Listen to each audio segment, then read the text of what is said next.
বাংলাদেশ ফুটবলারদের সব আশা ভরসা কালকের ম্যাচটা হেরে শেষ হয়ে গেল।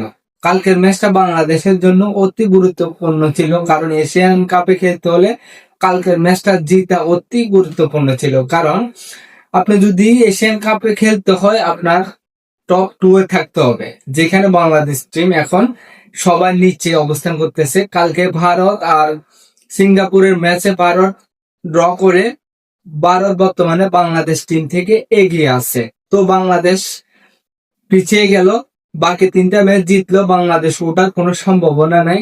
তাদের এশিয়ান কাপ খেলার স্বপ্ন এখানে শেষ হয়ে গেল। বাংলাদেশের কিছু ভুলের কারণে বাংলাদেশ কালকে ম্যাচটা হারছে। প্রথমত ভুল ছিল ক্যাব্রেরার 11 সাজানো মোটেই ঠিক ছিল না প্রথমার্ধে, কারণ 11-এ সমিশ্র মাহমুদুলকে প্রথমার্ধে নিয়ে আসা উচিত ছিল।